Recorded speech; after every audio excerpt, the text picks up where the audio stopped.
इस संदेश का एकमात्र मकसद आपको परमेश्वर के करीब जाने में मदद करना है। यहाँ बांटे हुए अनुभव और राय मेरी हैं।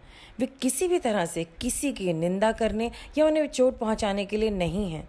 आशा है कि आप परमेश्वर के वचन में और बढ़ें और यीशु के साथ अपने जीवन की एक अच्छी नींव रखें। परमेश्वर आपको आशीष दें।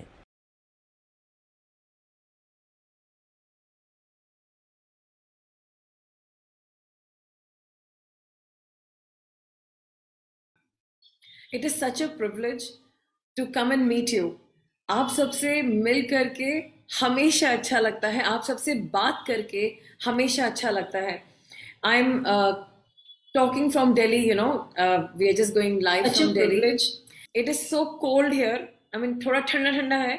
And जो लोग गर्म जगहों पे रहते हैं, they can understand because अभी मैं एक मीटिंग में थी recently. People were from South India. They had no clue कि ठंड में कैसा फील होता है. They were all feeling very comfortable. So anyway, ये हमारा वो पॉजिटिव मार्ग प्रोग्राम है जिसमें हम हर वेडनेसडे कुछ भी ऐसी बात करते हैं जो हमारे दिल को पॉजिटिव फील कराए. So today will be talking a bit about prayer. हम एक एस्पेक्ट देखेंगे कि प्रेयर कैसे होती है और हम अपनी प्रेयर को और भी बेहतर कैसे कर सकते हैं, because we want that we can make a difference, right? So हमें प्रार्थना में परमेश्वर से मांगना है, और हम जब परमेश्वर से प्रार्थना में कुछ मांगते हैं वो हमारी प्रार्थना सुनते हैं. और आज हम एक बाइबल से एक स्टोरी सुनेंगे एक औरत की कि कैसे उसने एक जज के सामने प्रार्थना करी. सो आइए हम लोग प्रार्थना करें पहले और प्रार्थना के बारे में सीखें. परमेश्वर, हम प्रार्थना के बारे में सीखना चाहते हैं.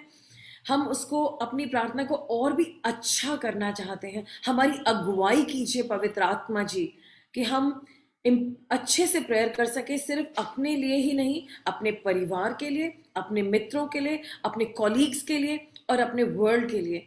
Please help us God to be a blessing to others. Yeshu के नाम से मांगते हैं, आमीन. ओके, हम लोग खोलेंगे ल्यूक चैप्टर 18. लूका उसका 18 अध्याय, और मैं पहले हिंदी में पढ़ती हूँ 1 से लेके 8 तक. फिर उसने इसके विषय में कि नित्य प्रार्थना करना और हियाव ना छोड़ना चाहिए है. उसने ये दृष्टांत कहा. किसी नगर में एक न्यायी रहता था जो ना परमेश्वर से डरता था ना किसी मनुष्य की परवाह करता था.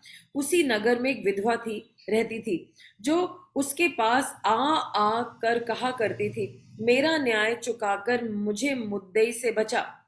कुछ समय तक वह ना माना, परंतु अंत में मन में विचार करके कहा, यदि मैं ना परमेश्वर से डरता हूं ना मनुष्यों की तरह परवाह करता हूं, तो भी ये विधवा मुझे सताती रहती है, इसलिए मैं इसका न्याय चुकाऊंगा. कहीं ऐसा ना हो कि घड़ी घड़ी आकर अंत को मेरी नाक में दम करे. प्रभु ने ऐसा कहा, सुनो, ये अधर्मी न्यायी क्या कहता है. इसलिए क्या परमेश्वर अपने चुने हुओं का न्याय ना चुकाएगा जो रात दिन उसकी दुहाई देते रहते हैं. क्या वो उनके विषय में देर करेगा? क्या मैं तुमसे कहता हूं, वह परंतु उसका न्याय चुकाएगा. तो भी मनुष्य का पुत्र जब आएगा तो वो पृथ्वी पर विश्वास पाएगा. I'll read it in English. It's an important passage because it talks about the perseverance in prayer. यहाँ पर लिखा है, and he told them a parable, मतलब यीशु मसीह ने, and he told them a parable to the effect that they ought always to pray and not lose heart. He said, in a certain city there was a judge who neither feared God nor respected man. And there was a widow in that city who kept coming to him and saying, give me justice against my adversary. For a while he refused, but afterward he said to himself, though I neither fear God nor respect man, yet uh, this because this widow keeps bothering me, I will give her justice so that she will not beat me down by her continual coming.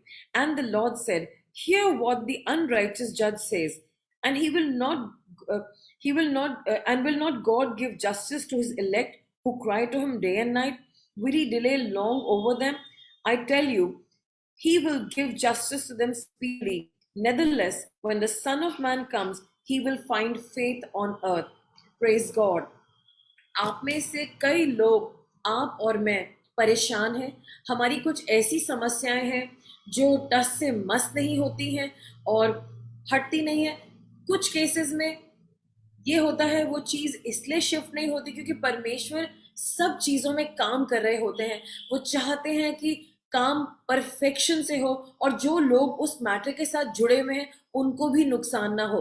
Suppose आपने कहा परमेश्वर मुझे फला फला जगह पे job चाहिए है, तो परमेश्वर वहां पर आपके लिए अगर जॉब क्रिएट कर रहे हैं, नया बना रहे हैं, तो उसके लिए उनको बहुत सारी चीजें करनी पड़ेगी, नीड बनानी पड़ेगी। और अगर वहां पर कुछ ऐसे लोग हैं जो उस रोल में हैं जो कि मे भी अच्छे नहीं है, तो प्रभु उनके लिए भी रास्ता खोलेगा, क्योंकि परमेश्वर दूसरों के साथ अन्याय नहीं करेगा, उन्हें निकाल नहीं देंगे और उनके लिए कुछ करेंगे परमेश्वर। तो इन सब चीजों में कई दफा समय लगता है।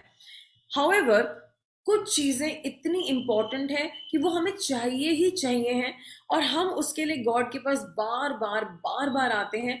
और हमें कई दफा वो अपने समय पे चाहिए होता है, पर गॉड कहते हैं कि मेरे समय पर। तो वो समय कई दफा हम कहते हैं कितना लेट कर दिया खुदा ने, लेकिन जब हम बाद में रियलाइज करते हैं, हमें रियलाइज होता है लेट नहीं हुआ है, वो गॉड का अपॉइंटेड टाइम था। उन्होंने एक टाइम सेट किया था, उस सेट टाइम पर ही वो चीज खूबसूरत हुई।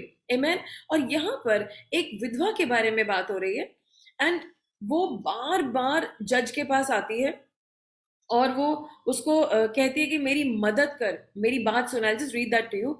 And here's a parable to the effect that they ought always to pray and not lose heart. In a certain city there was a judge who neither feared God nor respected man.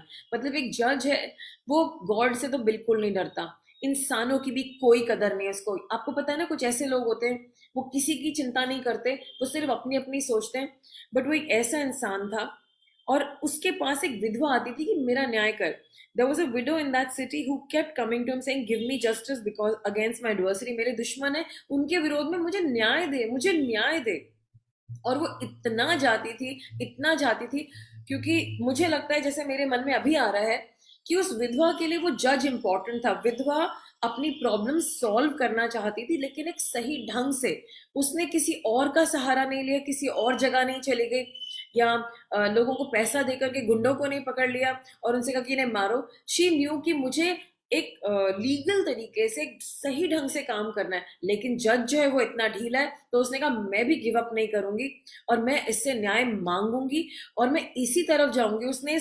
मुझे ये समझ में आता है कि वो बार बार जज के पास जा रही है, तो वो किसी और के पास नहीं जा रही, उसने किसी से डिस्कशन भी नहीं किया, नहीं मुझे जज से ही सही तरीके का न्याय चाहिए। Praise God.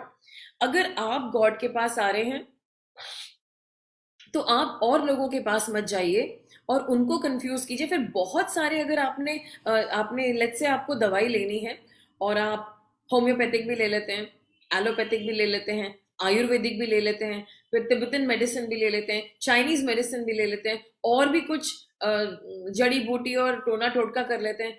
How will that work? आपने तो इतने सारे ऑप्शंस इकट्ठे कर लिए, ऐसे नहीं होता है। आपको अगर होम्योपैथी में विश्वास है तो आप उसी को परस्यू कीजिए, अगर आपको एलोपैथी में विश्वास है तो उसी को परस्यू कीजिए। बट एक राह पर आइए, और अगर आपने एक रास्ते को पकड़ लिए उसके ऊपर चलिए। और आपको अपने डॉक्टर पे भरोसा होना होता है। अगर आपको अपने डॉक्टर पे भरोसा है तो वो जैसा कहते हैं, कभी कभी समय ज्यादा लगता है, कभी इमिजिएटली रिलीफ आ जाता है, और आपको आपको ये कि नहीं जब मैं वहां जाऊंगा थोड़ा टाइम लगेगा लेकिन मेरा काम हो जाएगा, मुझे उसी के पास जाना। I don't agree to any other system.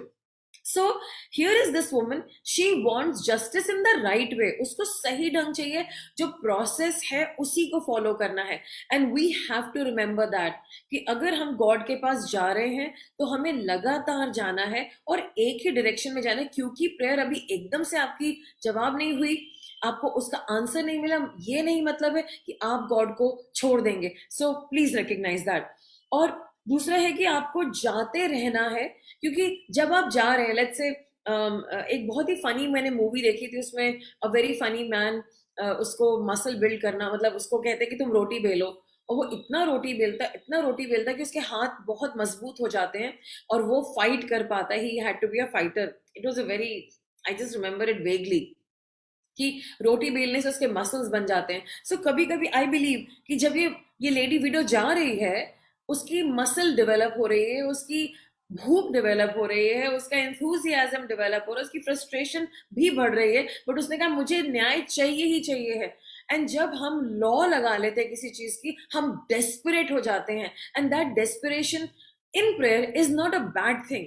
We can have that desperation. So sometimes God is building our muscle, God is building our character. जब हम बार बार गॉड के पास जा रहे हैं और किसी बात में डिले हो रहा है और गॉड जज का मन नहीं बदल रहे हैं और वो अभी भी न्याय नहीं कर पाया है और काफी दिन लग रहे हैं, मतलब परमेश्वर ने जज को इस्तेमाल करा है हमें हम्बल करने के लिए, हमें चेंज करने के लिए, हमें कुछ चीजें दिखाने के लिए। एंड वो चीजें हमारे सामने आ रही हैं और हमें उन चीजों को देखना पड़ेगा ताकि हम चेंज हो सके। मैं बिलीव करती हूँ यहाँ पर कुछ कुछ बातें नहीं लिखी है, मे बी ये लेडी को भी बदलना था, नहीं तो गॉड उसको एक सेकंड में जजमेंट दे देते। ये भी बदली और जज ने भी बहुत कुछ सीखा। और जज यहाँ पर कह रहा है, उसने अपने बारे में बोला यहाँ पर, अगर मैं देखती हूँ, just let me read this word. उसी नगर में एक विधवा रहती थी जो उसके पास आकर कहा करती थी, मेरा न्याय चुकाकर मुझे मुद्दई से बचा। कुछ समय तक तो वो नहीं माना, परंतु अंत में मन में विचार करके कहा, यद्यपि मैं परमेश्वर से डरता हूँ, ना मनुष्य की परवाह करता हूँ, तो भी ये विधवा मुझे सताती रहती है। तो जब हम किसी से टू मच कुछ कह देना, कर दो कर दो कर दो कर दो, हम उनको सता रहे हैं। जब आप लोगों ने नोट करा है, हम लोग किसी शॉपिंग मॉल में जाते हैं या शॉप पे जाते हैं, वो लोग हमें इतना कहते हैं, ले लो, हमें आपको क्या चाहिए, आपको क्यों चाहिए, अभी हम देख ही रहे हैं, और वो हमें इतना पूछते हैं कि हम डर जाते हैं और हम जैसे कि हमें किसी ने सता दिया। he said that for a while, though I fear not man, bothering, मतलब वो हमें बॉदर लगता है और हमें वहां से चीज लेने में हम चले जाते हैं, हम कहते हैं भैया रुक जाओ मत बोलो। तो जब हम बार बार कुछ बोलते हैं, सो इरिटेटिंग और बॉदर होता है हमको। तो यहाँ पे ये औरत ने भी उस जज को बॉदर कर दिया, इतना बॉदर कर दिया है कि वो अपने मन में ये सब बातें बोल रहा है। एक महान जज और एक विधवा जिसकी कोई वैल्यू नहीं है, उस मतलब वैसे भी औरत है, बूढ़ी होगी या विधवा है, उसका सोसाइटी में कोई स्टेटस नहीं है, विधवा का कोई स्टेटस नहीं होता, हाँ पुराने जमाने में। तो वो बता रहे हैं, और ये जज पावरफुल है, न्याय करता है, बहुत से लोग इसके सामने आते होंगे और इसको कहते होंगे वंडरफुल, जो जीत जाते होंगे वो इसको बहुत ऊंचा रखते होंगे। एक गर्व होता है जज का, एक रुतबा होता है, और इन कॉन्ट्रास्ट विधवा का कोई भी रुतबा नहीं है। बट हियर यहाँ पर एक जज ने टाइम निकाल करके सोचा, अपने मन में विचार किया, उसने मन में विचार करके कहा, यदि मैं ना परमेश्वर से डरता हूं, परमेश्वर से तो नहीं डरता और मनुष्यों को भी परवाह नहीं करता, क्योंकि इतने लोगों को देखा है जो जीते हैं और उन्होंने उसकी इतना ऊंचा कर दिया, he doesn't care about man, वो खुद को शायद गॉड समझता होगा, तभी वो गॉड की चिंता नहीं करता। तो भी ये विधवा मुझे सताती रहती है, मतलब जज परेशान हो गया, जो कि किसी की परवाह नहीं करता, ना गॉड की ना लोगों की। एक विधवा की रिक्वेस्ट में ऐसी पावर है, ऐसी पावर है, क्योंकि वो रेपिटेटिव रिक्वेस्ट है कि वो बॉदर हो गया, वो बंदा जो किसी चीज से बॉदर नहीं होता। एंड इसलिए मैं इसका न्याय चुकाऊंगा, और इसने एक अच्छा डिसीजन लिया, मैं इसका न्याय चुकाऊंगा, जो वो चाहती थी। तो जो उस औरत ने डिजायर किया वो उसको मिलने वाला है, क्योंकि अब उस जज ने सोच लिया है, I can't handle it any more, too much हो गया है, ये औरत मेरा इतने पीछे पड़ चुकी है, मैं इसको नहीं डील कर सकता, मुझे कोई बचा ले इस औरत से, मतलब वो ऐसे मन में सोचता, आई एम श्योर। तब उसने यहाँ आगे बड़ा इंटरेस्टिंग लिखा है, तो भी ये वजह मुझे सताती है, इसलिए मैं इसका न्याय चुकाऊंगा, कहीं ऐसा ना हो कि घड़ी घड़ी आकर अंत को मेरी नाक में दम कर दे। मतलब वो अब, मतलब ये कूल मैन जो गॉड की परवाह नहीं करता, जो इंसानों की परवाह नहीं करता, बिकॉज आई एम श्योर वो इतना पावरफुल है, वो गॉड को इसलिए चिंता नहीं करता गॉड की, बिकॉज वो खुद को गॉड से कम नहीं समझता, वो किसी को जान दे सकता है और किसी की जान दे सकता है अपने डिसीजन से, इसको मार डालो ये चोर है, इसको बचा लेंगे, इसको एक नया अपॉर्चुनिटी देंगे, that's the power he has. तो हो सकता है वो अपने घमंड में अपने आप को गॉड समझने लगा है, and that's what I understand. But उसने भी कह दिया, अगर मैंने इसकी ना सुनी तो मेरी नाक में दम कर देगी। This person who nearly thinks of himself as a God. So people of God, हमारे गॉड ऐसे नहीं है, he is a very loving caring merciful God. कभी कभी कुछ प्रार्थनाओं के लिए आपको बार बार उनके गॉड के पास जाना पड़ता है अपनी अर्जी लेके, अपनी प्रेयर लेकर के। एंड मुझे एक बात ये भी आ रही है, जो लोग सेल्स करते हैं, लुक एट दिस गाय। कई दफा जिन कंपनियों ने आपको नो बोला है, वो अपने आप को बड़ा समझती है, बहुत बड़ी बड़ी कंपनीज हैं, उनका नाम है, उनकी सेल्स टीम का नाम है, उनसे सब लोग डरते हैं। उनके बारे में बात कर रही हूँ मैं। और ये लोग क्या कर रहे हैं कि आपका ऑर्डर, आप जो ऑर्डर देना चाहते नहीं लेते, बट जब आप बार बार बार बार बार बार जाएंगे, ये कहेंगे ये बंदा छोटा सा, मैं इसकी बात सुन ही लेता हूँ, नहीं तो मेरी नाक में दम कर देगा। सो यू नो, जो सेल्स करते हैं लोग, I think this is a very good example. Start getting after people. जब मैं सेल्स करती थी, मैं लोगों के पास लेफ्ट राइट सेंटर किसी भी तरीके से पहुंच जाती थी, and I would keep talking to them, keep talking to them, and they would say, in fact वहां पे मशहूर था, आशिमा आने वाली है, जल्दी से मीटिंग रूम रेडी करो, उसकी पूरी टीम आ जाएगी, वो तो 15 मिनट पहले आ जाएगी, let's be ready because she will be here any time, उसको इन्फॉर्म करो, वो आ जाएगी कि आज हमारा मीटिंग रूम रेडी होने में टाइम होगा। I mean that's the reputation I had in Singapore, that I will be always before time. So people of God जो सेल्स कर रहे हैं, या कोई अपने फ्रेंड से रिक्वेस्ट कर रहे हैं और आपकी रिक्वेस्ट करेक्ट है, या आप अपने पेरेंट्स से कुछ रिक्वेस्ट करें, या पेरेंट्स आप अपने बच्चों से कुछ रिक्वेस्ट करें, do not give up, keep telling and keep telling and keep telling powerfully. आप उनको बताते रहिए पावरफुली, अंत तक बताते रहिए। आपका काम है बताना, क्योंकि हम लोगों को गाइड कर रहे हैं, हम उनको सही राह पर लीड कर रहे हैं, और ये हमारा फर्ज है उनको बताना। इनफैक्ट कल कल की बात है, मैं एक खुदा के दास हैं, काम करते हैं, मिनिस्ट्री में है, साइड मिनिस्ट्री में, और वो काम कई दफा हमें बताते थे ये गलत है, वो सही है, बच्चों को ऐसे पालना चाहिए, ऐसे करना चाहिए। और उनका बेटा पीछे से रोए जाए, और मैं उनसे बात करती, मैंने कहा कोई बात नहीं, आप अपने बच्चे से बात कर लीजिए और हम लोग कल बात कर लेंगे। उन्होंने कहा नहीं नहीं नहीं, आप चिंता मत करिए, वो मेरा बेटा है। मैंने कहा अच्छा बेटा है, क्या हुआ, कोई खास प्रॉब्लम? कहते नहीं, वो ये कह रहा है कि पहले मुझे चॉकलेट दो, और जब तक तुम मुझे चॉकलेट नहीं दोगे मैं चुप नहीं होऊंगा। तो मैंने उनसे कहा मेरे भाई, आप अगर रोज उसकी इस तरह की आदत लगा रहे हैं, नॉट चॉकलेट की, उसको रो रो के आपसे मंगाने की, इसको कहते हैं टैंट्रम, तो आप तो उसे बिगाड़ रहे हैं, और ये पूरा जनरेशन बिगड़ा जा रहा है। आप उसको नो कह दीजिए, oh no he will cry too much, बहुत रोएगा, कोई बात नहीं, आप फिर भी नो कहिए, और 10 दिन तक नो कहिए, और उसको मत दीजिए। सो ही, अभी जब उनका बच्चा हो गया है तो कहानी बदल गई है, यू नो। सो नेचुरली जो वो बताते रहते थे वो चेंज हो गया है। बट मैंने अपनी जिंदगी में अपने बच्चों को लगातार रेपिटेटिवली बताती रही हूँ। Sometimes they were there, sometimes here, but मैं अपनी बातों को रिपीट करती रही, और हमें भी इन बातों को रिपीट करते रहना है अगर हमारी लाइफ में कोई ऐसे लोग हैं जो गलत डिसीजंस ले रहे हैं। So remember this. So this is a very good example, और यहाँ पर लिखा है, and the Lord said, hear what the unrighteous जज says, and he will not give justice to his elect who cry him day and night. तो परमेश्वर, आप जब उनके सामने रोते हैं या प्रार्थना करते हैं या कुछ मांगते हैं, और आपकी प्रार्थना बिब्लिकली करेक्ट है, और आपको टाइम लग रहा है और वो बहुत इंपॉर्टेंट है, आप गॉड के पास उस रिक्वेस्ट को रखते रहिए, unless God tells you otherwise कि इस रिक्वेस्ट को मत मांगो, कुछ और मांगो, but you can present it. और आपकी अगर रिक्वेस्ट सही है, आपको अपने बॉस से कुछ कहना है, something is wrong in your team, आप उन्हें फीडबैक सही ढंग से, सही टाइम पे प्लान करके देते रहिए, ताकि एक दिन वो आपकी बात को समझें, and may be right it in, give the message in various ways. क्योंकि ये विधवा ने कभी भी गिव अप नहीं करा, she was not fearful of anything accept she was, वो भी अपने दुखी थी अपने एडवर्सरी से। तो आप गिव अप मत करिए when you are making the right request to people.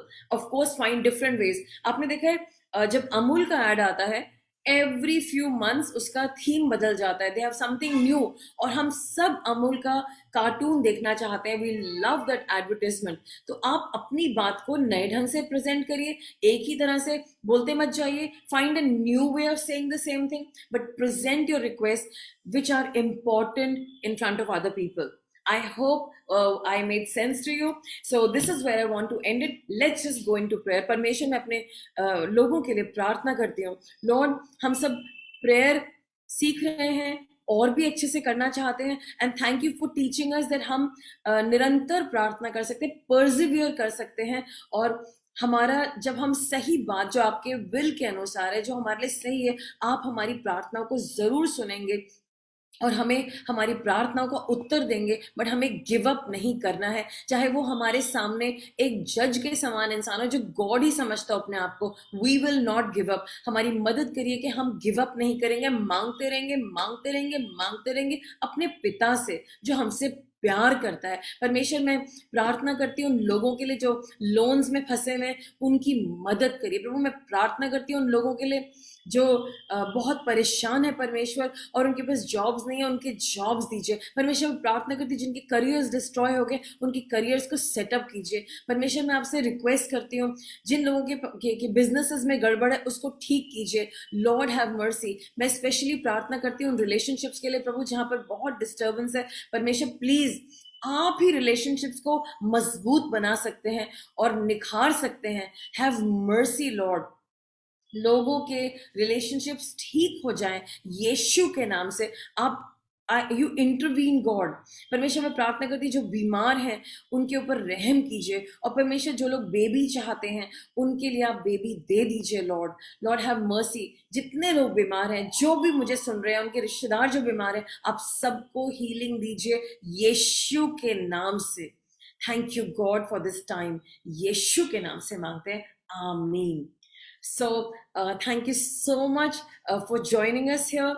And हम लोग अगले हफ्ते फिर से प्रेयर के बारे में अगले 2 हफ्ते सुनेंगे। And let's learn more and let's meet in the morning. Thank you. Praise the Lord और जय हिंद।